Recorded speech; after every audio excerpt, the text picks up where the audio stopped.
Imagine a steel behemoth weighing nearly 200 tons, a machine so vast that the very ground groaned beneath it and bridges crumbled into dust.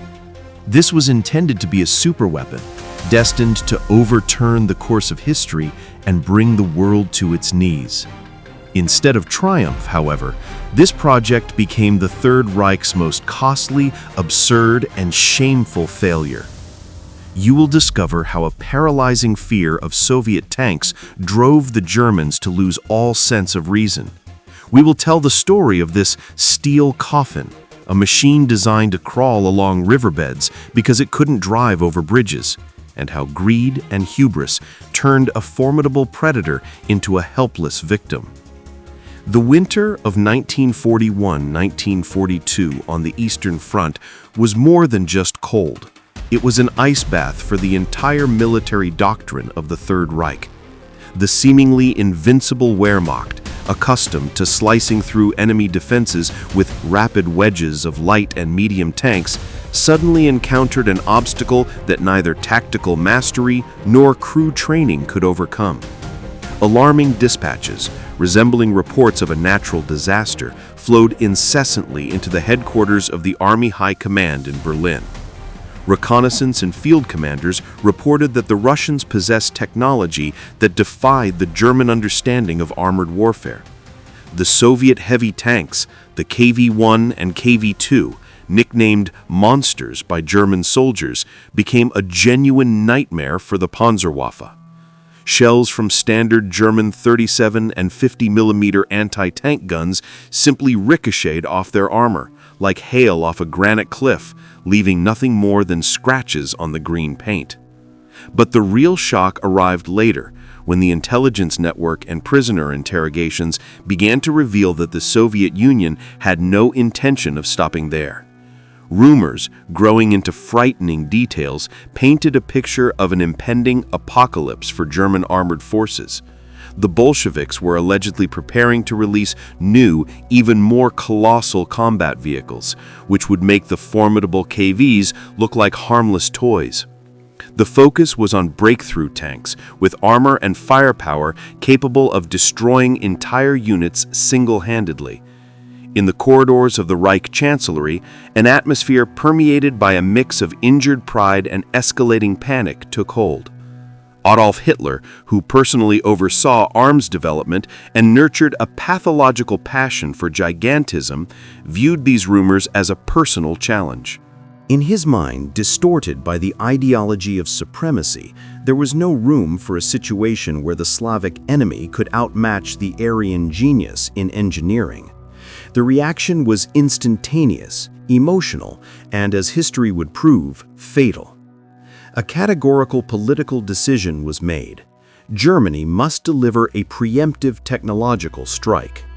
The mandate was to create not just a tank, but a land battleship, a mobile fortress whose mere appearance on the horizon would force the enemy to flee, and whose guns would pierce any armor like paper. In March 1942, as the spring thaw immobilized the fronts, work began in the quiet of the design offices on a project that was intended to be a triumph of will, but instead became a monument to absurdity.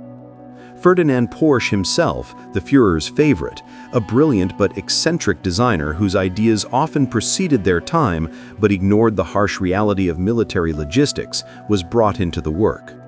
The technical specifications that landed on the drawing boards looked like the product of a fevered imagination, divorced from the laws of physics. Military officials, driven by fear of Soviet developments, demanded a machine weighing 100 tons, a figure that already seemed impossible. But the main condition was absolute invulnerability. The tank required armor capable of withstanding hits from any existing and prospective enemy weapon. They demanded front plates 200 millimeters thick or more. To grasp the scale, the main tank of the Wehrmacht at the time, the PZ-4, had only 50 millimeters of frontal armor.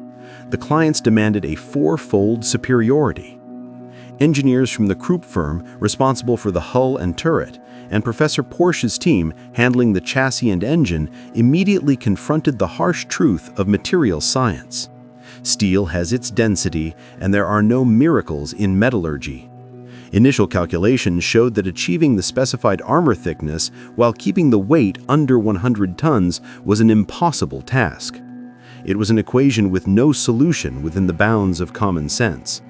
The hull was too voluminous to house the crew, engine, and ammunition, and every square meter of surface covered with 20-centimeter steel added tons to the total mass. At any rational project management system, this moment would have been a turning point for revising the requirements. Logic dictated the necessity of reducing armor thickness, sacrificing invulnerability for mobility and reliability.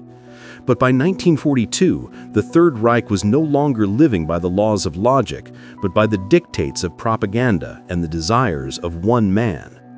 When the designers timidly suggested the impossibility of adhering to weight limits, the military customers, instead of curbing their appetites, committed a fatal error.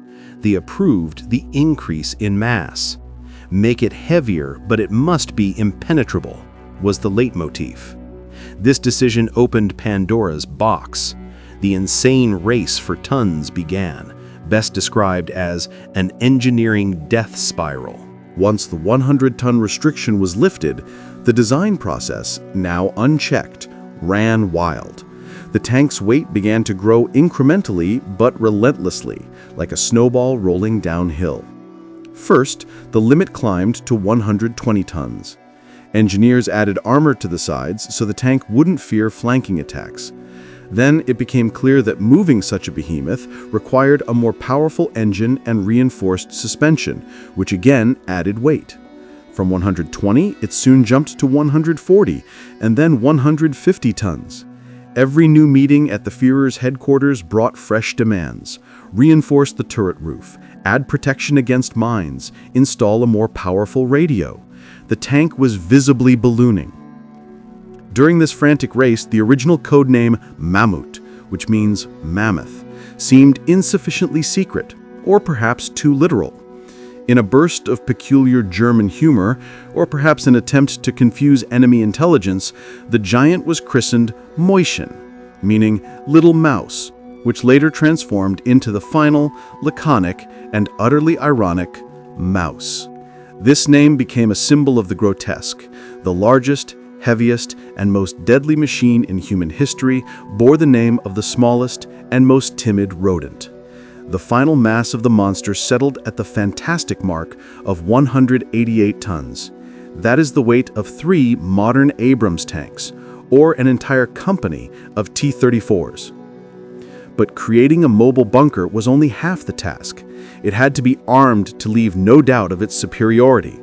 The question of armament became a battlefield no less fierce than the future combats themselves. Hitler himself insisted on the largest possible caliber. His imagination conjured images of a single shot reducing enemy fortifications to dust. Serious consideration was given to installing 150mm and even 170mm guns. In effect, these were naval calibers, intended for cruisers, not ground vehicles. It took titanic efforts from the engineers, bordering on the risk of being accused of sabotage, to convince the Reich leadership of the absurdity of the plan. A 170mm gun weighed so much that its counterbalancing turret would have to grow to the size of a small house, and the ammunition load would be limited to just a few shells, each weighing close to 100 kilograms. Manually loading such a gun in the confined space of a tank would be physically impossible. The victory of common sense, if that term can be applied to the Maus project at all, was the selection of the 128mm KWK-44 gun. Although a compromise, its power inspired awe. It was arguably the most advanced anti-tank cannon of its time.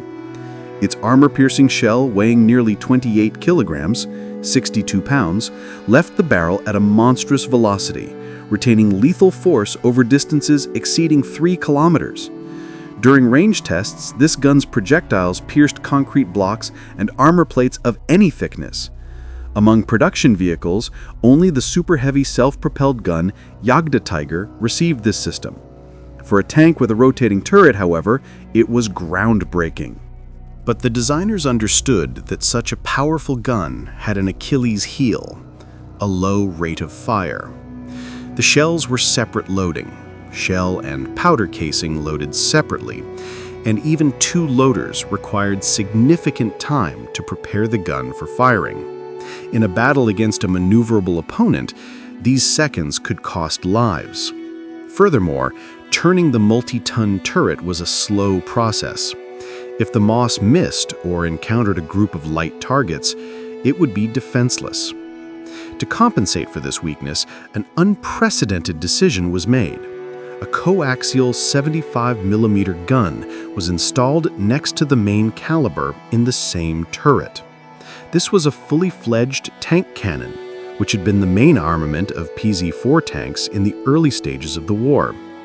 Here, it served as an auxiliary barrel for engaging infantry, trucks, and light tanks, on which it was wasteful to expend the precious 128mm monsters.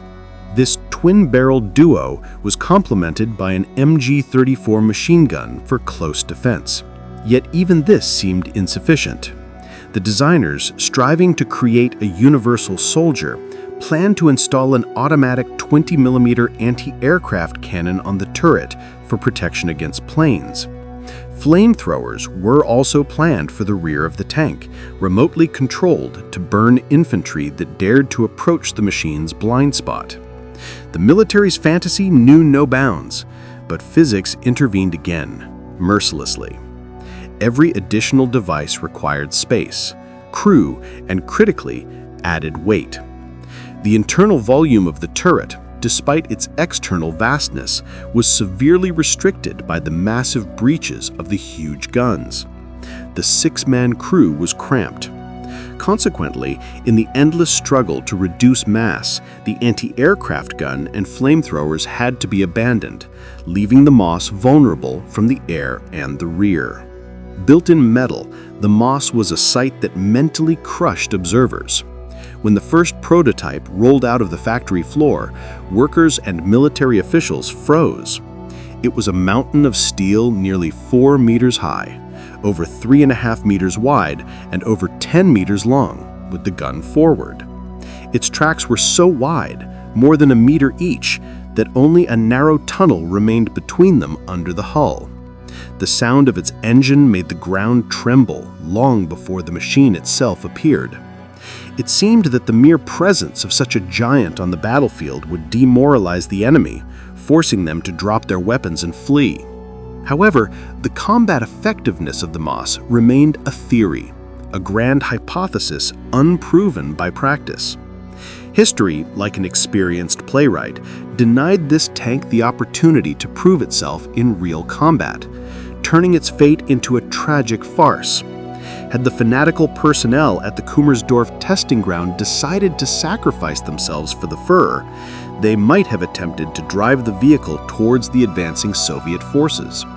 But even the officers most dedicated to the Nazi cause understood the pointlessness of such a move. German industry, choking under bombings and facing resource shortages, was able to birth only 2 full-fledged prototypes in agony. The fate of both was sad and telling.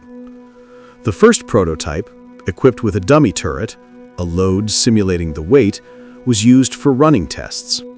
It clearly demonstrated that the German ground, literally, was not prepared to bear Hitler's ambitions. During one of the test runs, the giant hopelessly bogged down in swampy soil. The enormous pressure plate played a cruel trick. Despite its extremely wide tracks, the tank simply sank into the mud up to its belly. Incredible effort and a system of block and tackle were required to extricate it from the Earth's clutches. This was the first warning bell. The Maus was a king of asphalt and concrete, but a helpless infant off-road. The second prototype, complete with a full turret and armament, awaited an even more dramatic end. In the spring of 1945, as the Red Army tightened the noose around Berlin, this example was located in the Zossen area. One version suggests an attempt was made to deploy it to defend the command headquarters, but the engine failed or the fuel ran out. Realizing that evacuation was impossible and the capture of the secret machine by the enemy was unacceptable, The German crew planted explosives in the fighting compartment and engine bay. A powerful explosion ripped apart the hull, tore off the multi-ton turret, but did not completely destroy the machine. Arriving Soviet specialists discovered the smoking ruins. Later, after the victory, Soviet engineers performed their own technical feat. They assembled a Frankenstein from the two damaged machines, the hull of the first prototype and the turret of the second.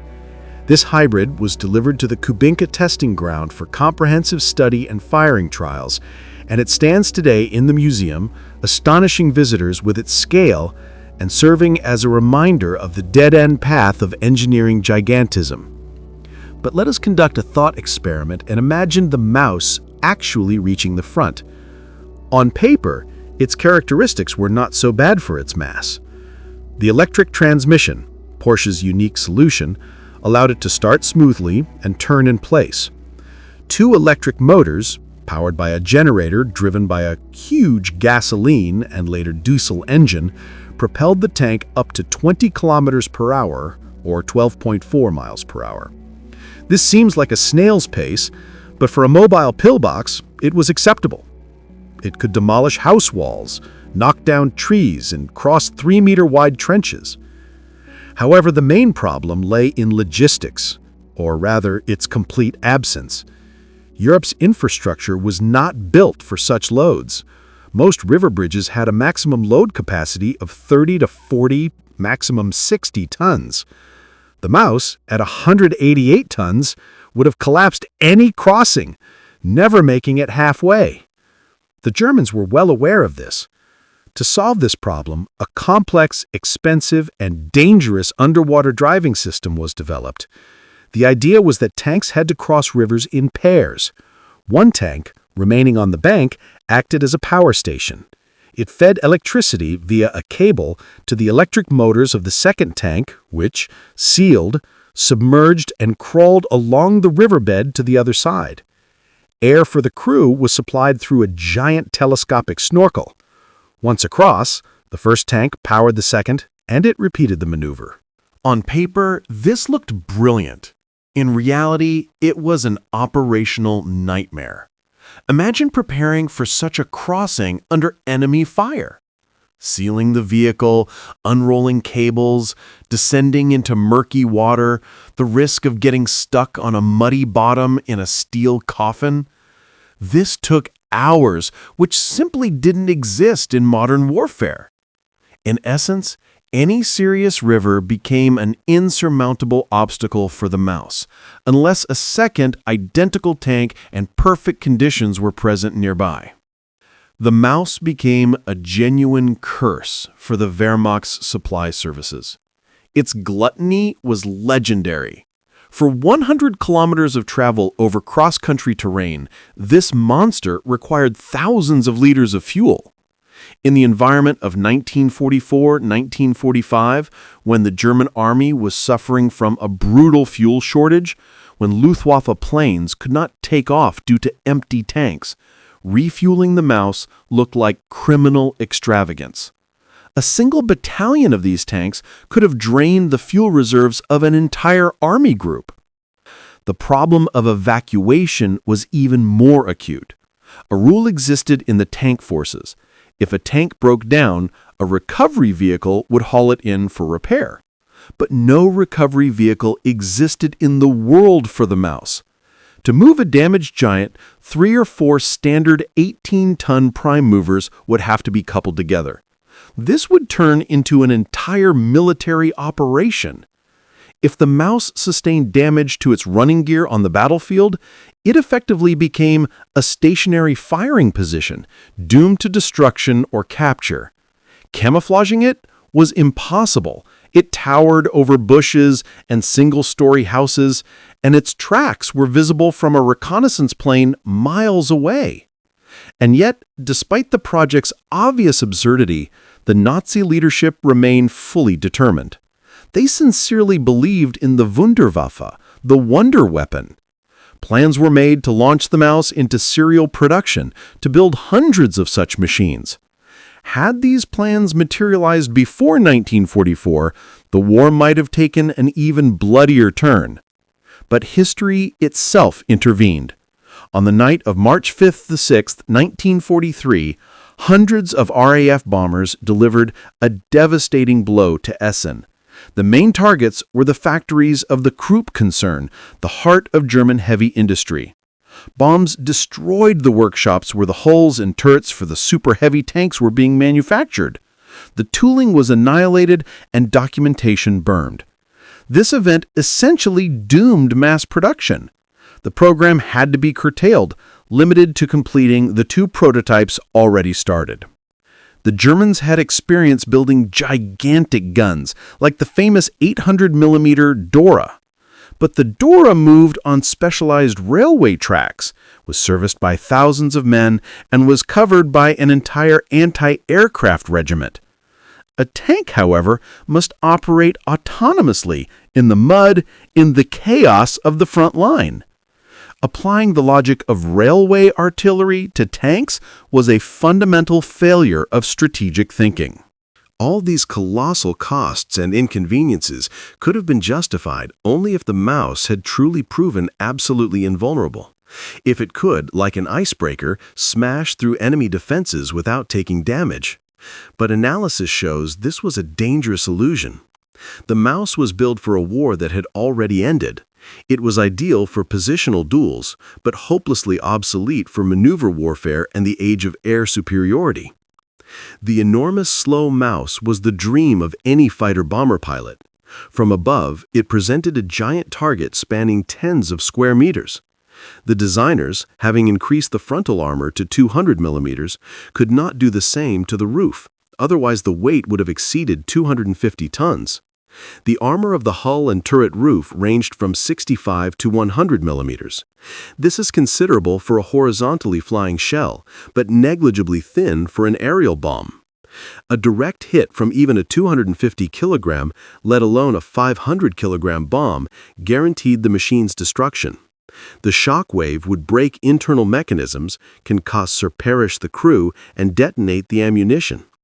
While an ordinary tank turned into a pile of scrap after an airstrike, the Maus, due to its dense ammunition storage, would have been blown apart, scattering its multi-ton components across the vicinity. Of course, hitting a tank with a bomb is difficult, but the Maus was such a valuable and costly target that the Allies would spare no effort. The appearance of such a monster on a sector of the front would have triggered an immediate reaction. Squadrons of attack aircraft with rocket armament and heavy bombers would have been unleashed upon it. It would have become a magnet for fire. But even on the ground, the Maus was not immortal. Soviet designers were not idle either. By the end of the war, the Red Army was armed with the IS-2, Joseph Stalin tank with its 122mm gun, and the Su-100 and ISU-152 self-propelled guns. Their shells possessed colossal kinetic energy. Even without fully penetrating the Maus's frontal armor, a hit from a 152mm high-explosive shell from the beast killer ISU-152 could tear the turret from its mountings, disable the sights, concuss the crew, and damage the running gear. And if Soviet tank crews managed to approach from the flank or get behind, which was entirely feasible given the Maus's sluggishness, a shot to the side or rear from 500 to 1,000 meters would have been fatal. The Allies perfected their tactics for engaging heavy German tanks, utilizing the experience gained against the Tigers and Ferdinands. This was known as the Wolfpack tactic. 3 or 4 maneuverable Shermans or T-34s would pounce on a single giant. While one tank distracted the monster, forcing it to slowly traverse its turret, others would use their speed to move into the dead zones, the rear and sides. They would target vulnerable points, the engine compartment, the tracks, the rear turret plates. The Maus, with its extreme lack of agility, would have been the ideal victim for such tactics. Only late in the war would the hunters not be early model T-34s and IS tanks, but powerful T-34-85s and IS tanks capable of delivering a deadly bite. Furthermore, infantry received powerful weapons, handheld shaped-charge rocket launchers, bazookas, and Panzerfausts. In the chaos of urban or wooded combat, a foot soldier could approach the blind giant closely and fire at the side or the track. A massive tank without its own infantry cover was doomed. The story of the creation and inglorious end of the Maus is a lesson in how technical hubris and detachment from reality lead to ruin. The customer's ever-growing appetites, the refusal to listen to the voice of reason, the belief that a problem could be solved by simply increasing scale, all this led to the birth of a stillborn child. The project was overfed to such a state that it could not sustain itself. This remarkably mirrors the plot of the classic fairy tale of the fisherman and the goldfish, transposed onto the realities of World War II. The Supreme Command of the Reich played the role of the insatiable old woman, demanding more armor, more guns, more weight. The German industry and engineers played the role of the goldfish, fulfilling these wishes, but with each successive demand, the result became more grotesque and useless. And, just as in the fairy tale, the end was inevitable, a broken trough, in the form of an exploded prototype and ruined factories. While Germany spent colossal resources, alloy steel, scarce molybdenum and nickel, the best engineering minds, and millions of Reichsmarks on creating two tanks that never fired a shot at the enemy, the Allies chose a different path. The USSR and the US focused on technological feasibility, mass production, and reliability. They produced tens of thousands of T-34s and Shermans, tanks that may not have been as powerful individually, but were capable of winning wars strategically. The Soviet Union crushed the Third Reich with an avalanche of fire and steel, advancing from all sides. In this war of economies and strategies, a single, albeit gigantic monster had no chance. Ultimately, the history of the Maus remains in textbooks as a stark example that in engineering, bigger does not always mean better. This tank became a symbol of the agony of a regime that tried to replace real strength with mythological power, and predictably, lost.